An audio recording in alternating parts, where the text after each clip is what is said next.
ॐ गणानां त्वा गणपतिं हवामहे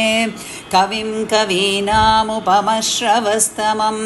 ज्येष्ठराजं ब्रह्मणां ब्रह्मणस्पत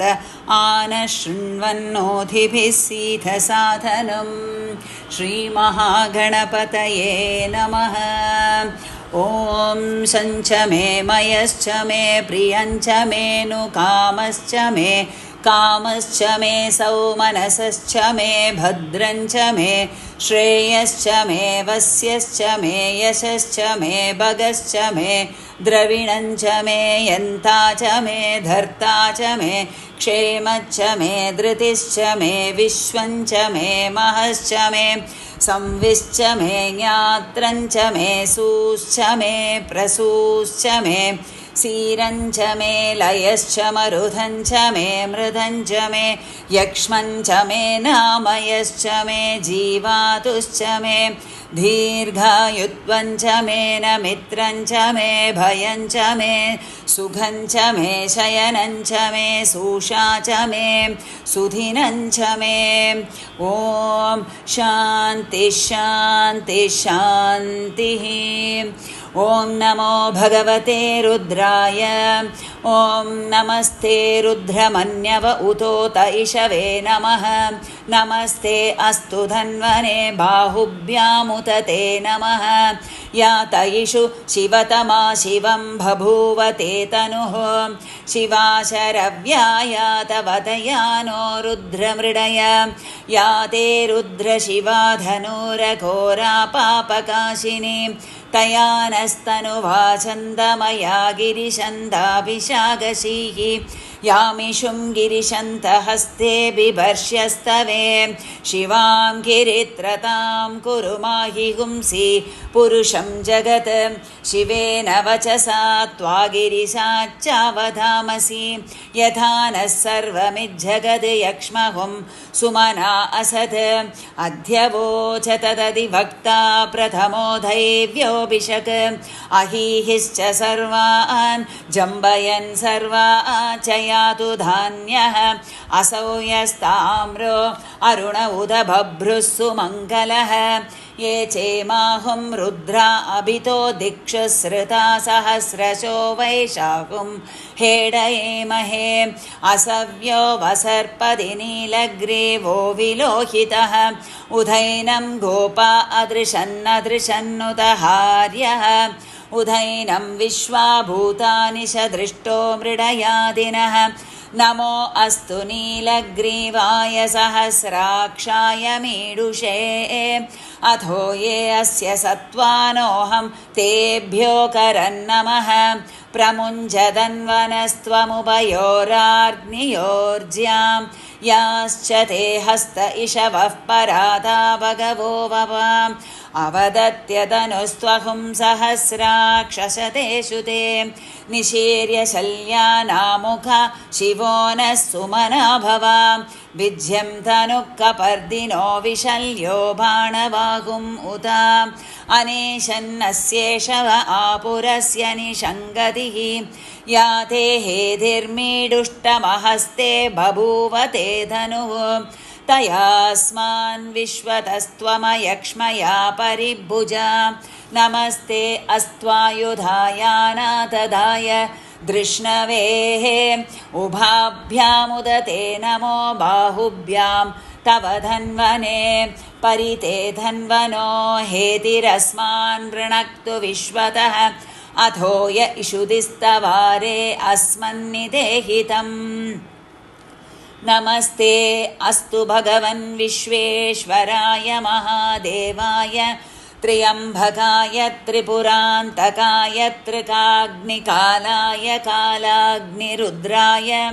नीलकण्ठाय मृत्युञ्जयाय सर्वेश्वराय सदाशिवाय शङ्कराय श्रीमन्महादेवाय नमः।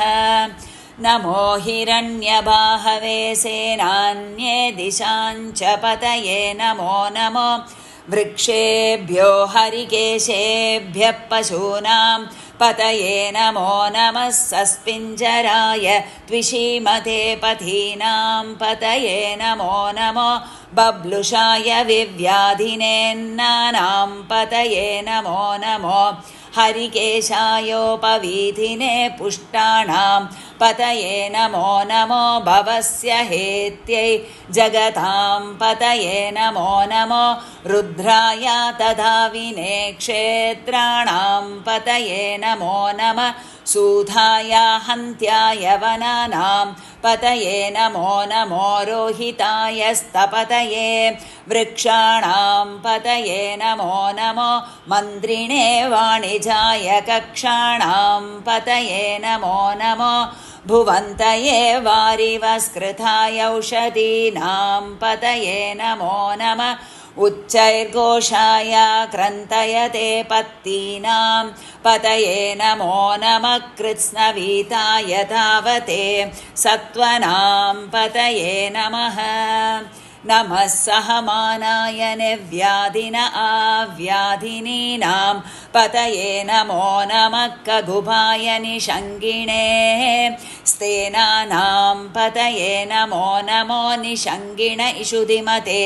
तस्कराणां पतये नमो नमो वञ्चते परिवञ्चते स्थायूनां पतये नमो नमो निचेरवे परिचरायारण्यानां पतये नमो नमः श्रुखाविभ्यो जिगाहुं सद्भ्यो मुष्णतां पतये नमो नमोऽसिमद्भ्यो नक्तं चरञ्च प्रकृन्दानां पतये नमो नम उष्णीषिणे गिरिचराय कुलुञ्जानां पतये नमो नम इषुमद्भ्यो धन्वाविभ्यश्च वो नमो नमः आधन्वानेभ्यः प्रतिददानेभ्यश्च वो नमो नमः आयश्चद्भ्यो विसृजेभ्यश्च वो नमो नमस्यभ्यो विद्यभ्यश्च वो नमो नमः आसीनेभ्यः शयानेभ्यश्च वो नमो नमो स्वभद्भ्यो जाग्रद्भ्यश्च वो नमो नमस्तिष्ठद्भ्यो दावद्भ्यश्च वो नमो नमः सभाभ्यः सभापतिभ्यश्च वो नमो नमो अश्वेभ्यो अश्वपतिभ्यश्च वो नमः नम आव्याधिनेभ्यो विविध्यन्तीभ्यश्च वो नमो नमः उगणाभ्यस्त्रिहिंहतीभ्यश्च वो नमो नमो गृत्सेभ्यो गृत्सपदिभ्यश्च वो नमो नमो व्राधेभ्यो व्रातपदिभ्यश्च वो नमो नमो गणेभ्यो गणपतिभ्यश्च वो नमो नमो विरूपेभ्यो विश्वरूपेभ्यश्च वो नमो नमो महद्भ्यः क्षुल्लकेभ्यश्च वो नमो नमो रथिभ्यो रथेभ्यश्च वो नमो नमो रथेभ्यो रथपतिभ्यश्च वो नमो नमः सेनाभ्यः सेनानिभ्यश्च वो नमो नमः क्षत्रुभ्यः शङ्क्रहीद्रुभ्यश्च वो नमो नमोस्तक्षभ्यो रथकारेभ्यश्च वो नमो नमः कुलालेभ्यः कर्मारेभ्यश्च वो नमो नमः पुञ्चिष्टेभ्यो निषाधेभ्यश्च वो नमो नमः इषुगृभ्यो धन्वगृभ्यश्च वो नमो नमो मृगयुभ्यः स्वनेभ्यश्च वो नमो नमः स्वभ्यः स्वपदेभ्यश्च वो नमः नमो भवाय च रुद्राय च नमः सर्वाय च पशुपतये च नमो नीलग्रीवाय च शितिकण्ठाय च नमः कपर्धिने च व्युक्तकेशाय च नमः सहस्राक्षाय च सततन्वने च नमो गिरिशाय च शिबिविष्टाय च नमो मीडुष्टमाय चेषुमते च नमो ह्रस्वाय च वामनाय च नमो बृहते च वर्षीयसे च नमो वृद्धाय च संवृद्धने च नमो अग्र्याय च प्रथमाय च नम आशवे च जिराय च नमः शीघ्रियाय च शीभ्याय च नमः ऊर्म्याय चावस्वन्याय च नमः श्रोतस्याय च द्वीप्याय च नमो ज्येष्ठाय च कनिष्ठाय च नमः पूर्वजाय चापरजाय च नमो मध्यमाय चापगल्पाय च नमो जगन्याय च पुत्न्याय च नमः सोऽभ्याय च प्रतिसर्याय च नमो याम्याय च क्षेम्याय च नमः ऊर्वर्याय च कल्याय च नमः श्लोक्याय चावसान्याय च नमो वन्याय च कक्ष्याय च नमः श्रवाय च प्रतिश्रवाय च नमः आशुषेणाय चाशुरताय च नमः सूराय चावबिन्दते च नमो वर्मिणे च वरूथिने च नमो बिल्मिने च कवचिने च नमः श्रुताय च श्रुतसेनाय च नमो धुन्धुभ्याय च हनन्याय च नमो धृष्णवे च प्रमृजाय च नमो दूताय च प्रहिताय च नमो निषङ्गिणे चेषुधिमते च नमस्तीक्ष्णेशवे चायुधिने च नमः स्वायुधाय च सुधन्वने च नमः श्रुत्याय च पत्याय च नमः खाट्याय च नीप्याय च नमः सूत्याय च सरस्याय च नमो नाद्याय च वैशन्ताय च नमः कूप्याय च वट्याय च नमो वर्ष्याय च वर्ष्याय च नमो मेक्याय च विद्युद्ध्याय च नमः ईद्रियाय च दप्याय च नमो वाद्याय च रेश्म्याय च नमो वास्तव्याय च वास्तुपाय च ॐ नमः सोमाय च रुद्राय च नमस्ताम्राय च अरुणाय च नमः शङ्खाय च पशुपतये च नमः उग्राय च भीमाय च नमो अग्रे वधाय च दूरे वधाय च नमो हन्त्रे च हनीयसे च नमो वृक्षेभ्यो हरिकेशेभ्यो नमस्ताराय नमः शम्भवे च मयोपवे च नमः शङ्कराय च मयस्कराय च नमः शिवाय च शिवतराय च नमस्तीर्थ्याय च कूल्याय च नमः पार्याय च वार्याय च नमः प्रधरणाय चोत्तरणाय च नमः आधार्याय च लात्याय च नमः सष्प्याय च भेन्याय च नमः सिखत्याय च प्रवाह्याय च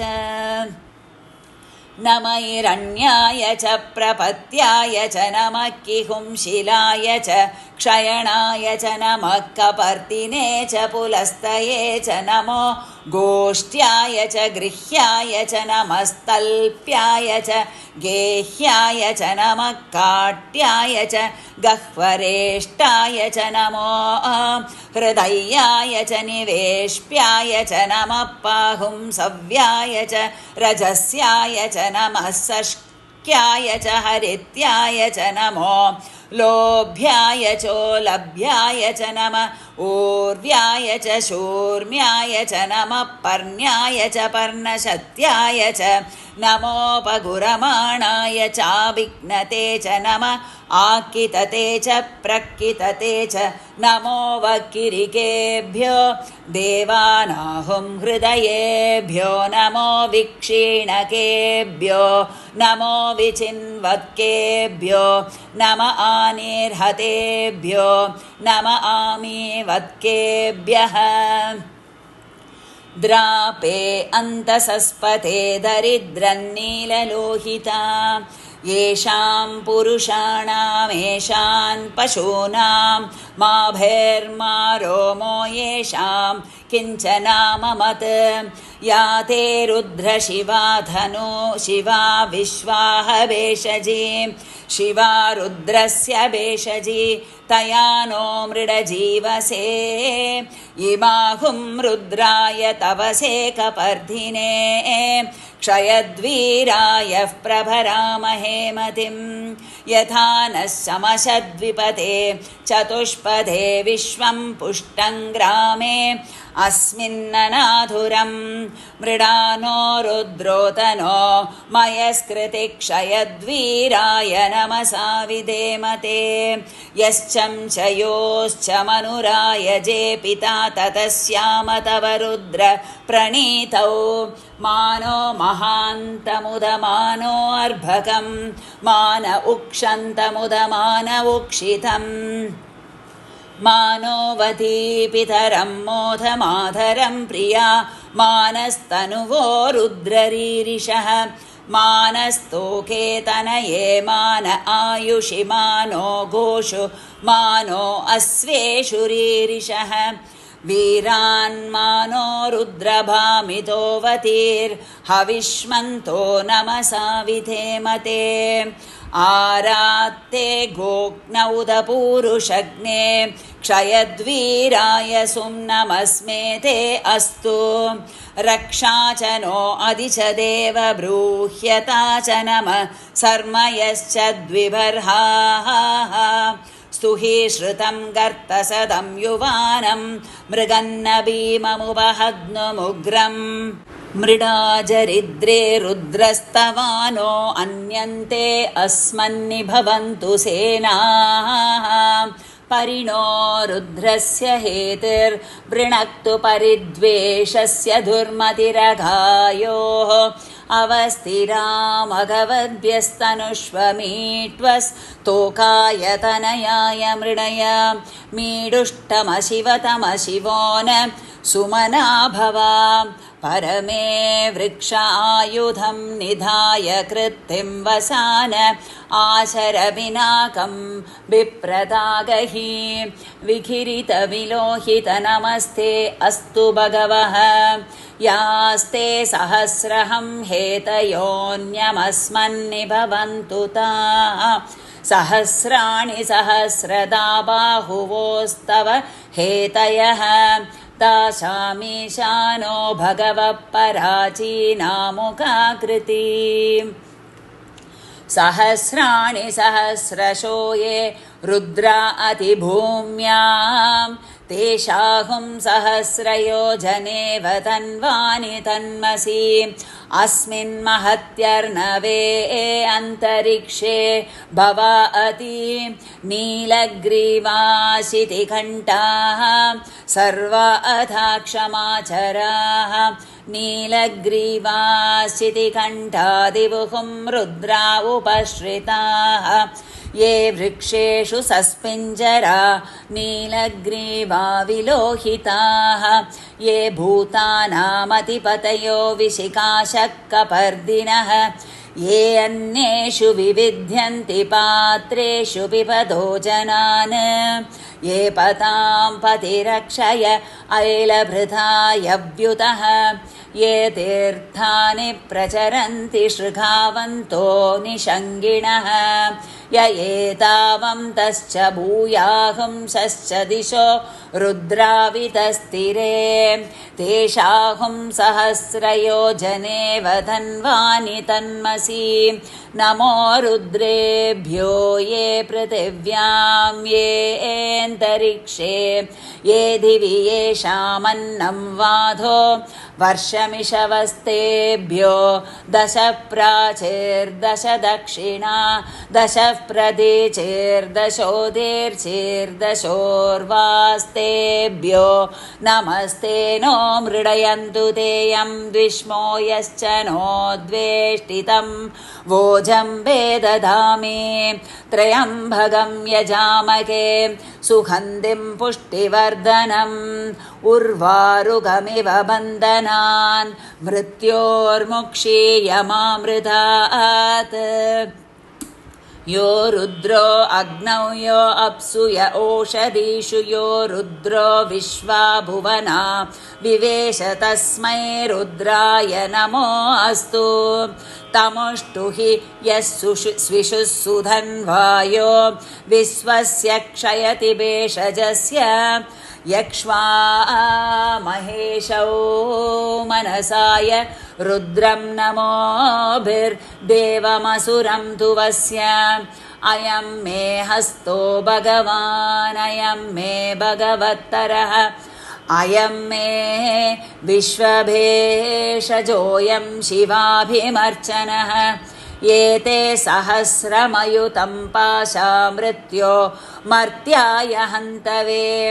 तान् यज्ञस्य मायया सर्वानवयजामहे मृत्यवे स्वाहा मृत्यवे स्वाहा ॐ नमो भगवते रुद्राय विष्णवे मृत्युर्मे पाहि प्राणानां ग्रन्थिरसि रुद्रो मा विशान्तकः तेनान्नेनाभ्यायस्व नमो रुद्राय विष्णवे मृत्युर्मे पाहि ॐ शान्ति शान्ति शान्तिः ॐ अग्ना विष्णु सजोषसे मा वर्धन्तु वां गिरः ध्वम्नेर्वाजेभिरागतं वाजश्च मे प्रसवश्च मे प्रयतिश्च मे प्रसिद्धिश्च मे धीतिश्च मे क्रतुश्च मे स्वरश्च मे श्लोकश्च मे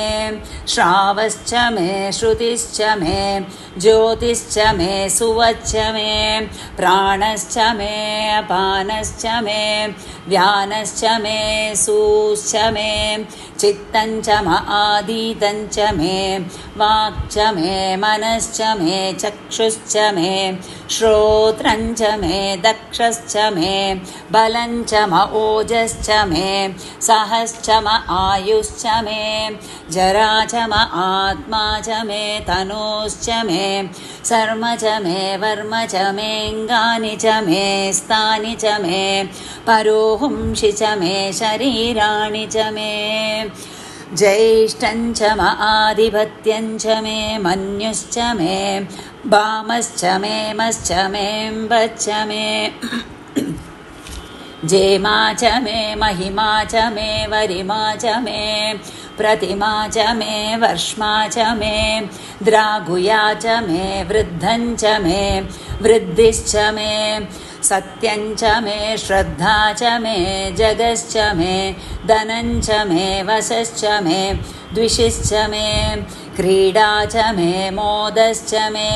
जातञ्च मे जनिष्यमाणञ्च मे सूक्तञ्च मे सुकृतञ्च मे वित्तञ्च मे वेद्यञ्च मे भूतञ्च मे भविष्यञ्च मे सुखञ्च मे सुपदञ्च मरुद्धञ्च मरुद्धिश्च मे क्लिप्तञ्च मे क्लिप्तिश्च मे मदिश्च मे सुमतिश्च मे सञ्च मे मयश्च मे प्रियञ्च मेऽनुकामश्च मे कामश्च मे सौमनसश्च मे भद्रञ्च मे श्रेयश्च मे वस्यश्च मे यशश्च मे भगश्च मे द्रविणञ्च मे यन्ता च मे धर्ता च मे क्षेमच्च मे धृतिश्च मे विश्वञ्च मे महश्च मे संविश्च मे ज्ञात्रञ्च मे सूश्च मे प्रसूश्च मे सीरञ्च मे लयश्च मरुधञ्च मे मृदञ्च मे यक्ष्मञ्च मे नामयश्च मे जीवातुश्च मे दीर्घायुत्वञ्च मे न मित्रञ्च मे भयञ्च मे सुखञ्च मे शयनञ्च मे सूषा च मे सुधिनञ्च मे ऊर्च मे सुहृदा च मे भयश्च मे रसश्च मे कृधञ्च मे मधु च मे शक्तिश्च मे सपीतिश्च मे कृषिश्च मे वृष्टिश्च मे जयेत्रञ्च औद्भिद्यञ्च मे रयिश्च मे रायच्च मे पुष्टञ्च मे पुष्टिश्च मे विभुज मे प्रभुज मे बहुज मे भूयश्च मे पूर्णञ्च मे पूर्णतरञ्च मे क्षितिश्च मे कूयवाश्च मे नञ्च मे क्षुच्च मे व्रीहयश्च मे यवाच मे माशाच मे तिलाच मे मुद्गाच मे खल्वाच मे गोधूमाश्च मे मसुराच मे प्रियङ्कवच्च मेणवच्च मे श्यामाकाच मे नीवाराच मे अस्मा च मे मृत्तिका च मे गिरयश्च मे पर्वताश्च मे शिखताश्च मे वनस्पतयश्च मे हिरण्यञ्च मे यश्च मे सीसञ्च मे त्रिपुश्च मे श्यामञ्च मे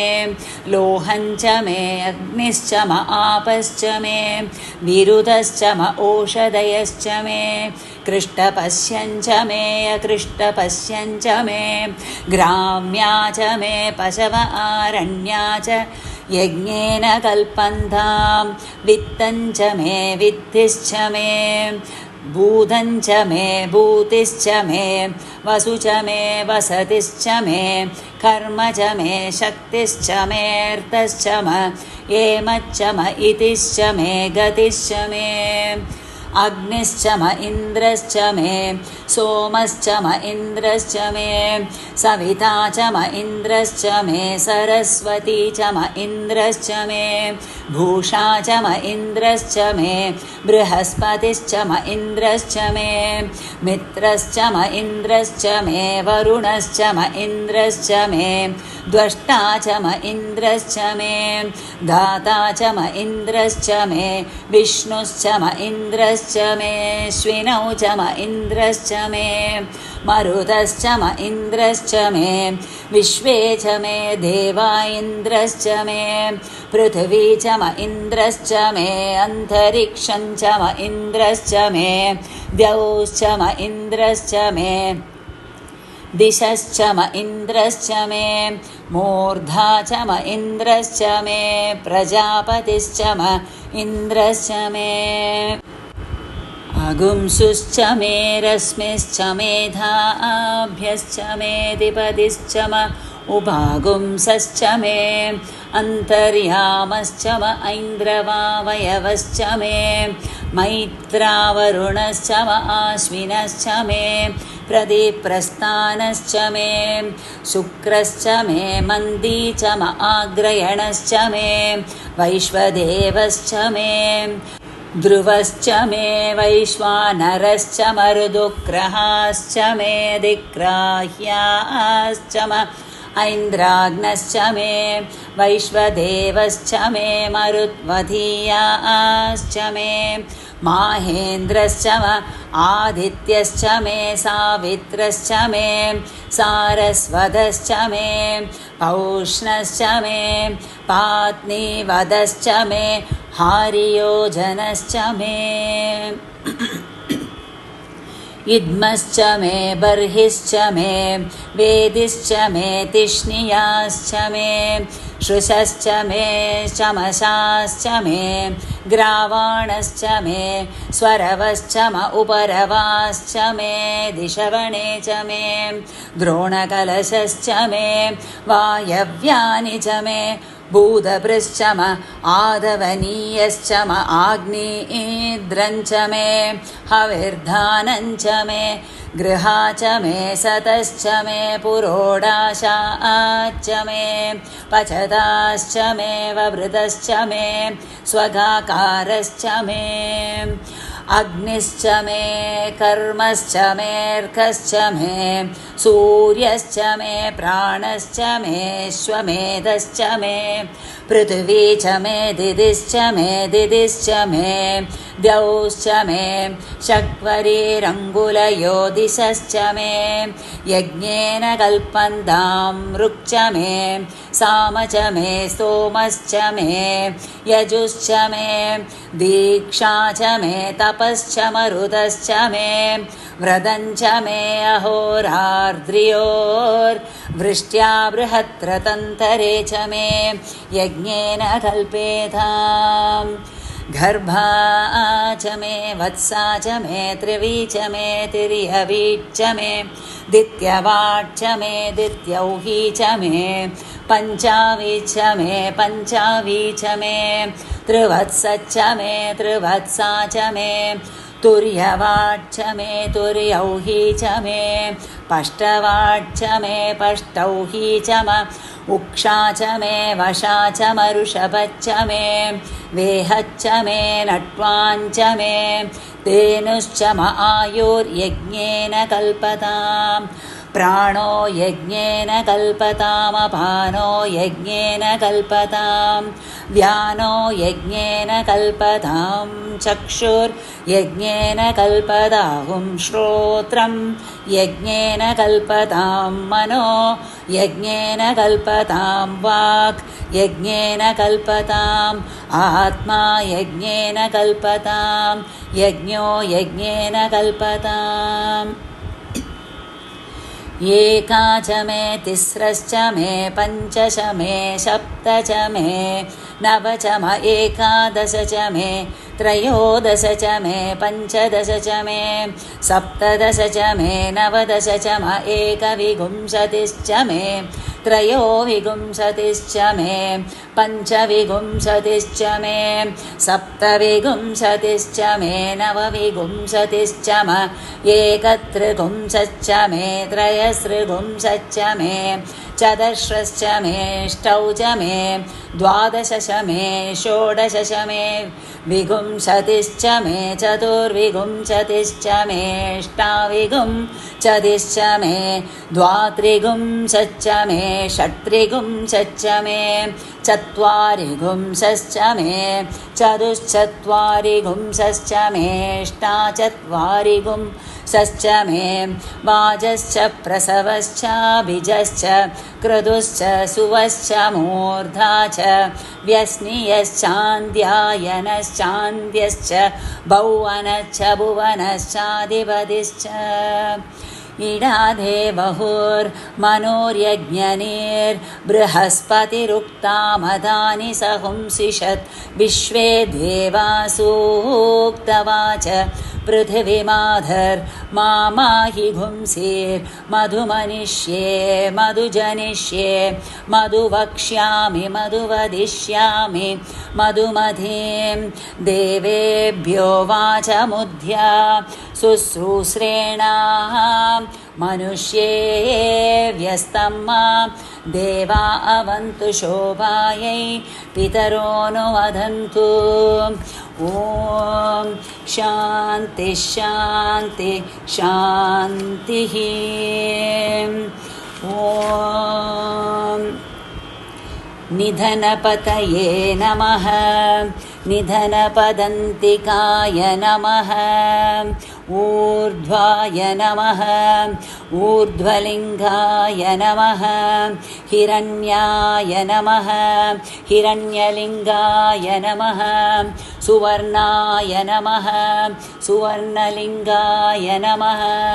दिव्याय नमः दिव्यलिङ्गाय नमः भवाय नमः भवलिङ्गाय नमः सर्वाय नमः सर्वलिङ्गाय नमः शिवाय नमः शिवलिङ्गाय नमः ज्वलाय नमः ज्वललिङ्गाय नमः आत्माय नमः आत्मलिङ्गाय नमः परमाय नमः परमलिङ्गाय नमः एतत् सोमस्य सूर्यस्य सर्वलिङ्गाय स्थापयति पाणिमन्त्रं पवित्रम् सद्यो जातं प्रपद्यामि सद्यो जाताय वै नमो नमः भवे भवेनाधिभवे भवस्व मां भवोद्भवाय नमः वामदेवाय नमो ज्येष्ठाय नमः श्रेष्ठाय नमो रुद्राय नमः कालाय नमः कलविकरणाय नमो बलविकरणाय नमो बलाय नमो बलप्रमदनाय नमः सर्वभूतदमनाय नमो मनोन्मनाय नमः अघोरेभ्यो घोरघोरधरेभ्यः सर्वेभ्यो नमस्ते अस्तु रुद्ररूपेभ्यः तत्पुरुषाय विद्महे महादेवाय धीमहि तन्नो रुद्र प्रचोदयात् ईशानः सर्वविद्यानाम् ईश्वरः सर्वभूतानां ब्रह्माधिपतिर्ब्रह्मणोऽधिपतिर्ब्रह्मा शिवो मे अस्तु सदा शिवो नमो हिरण्यबाहवे हिरण्यवर्णाय हिरण्यरूपाय हिरण्यपतये अम्बिकापतये उमापतये पशुपतये नमो नमः।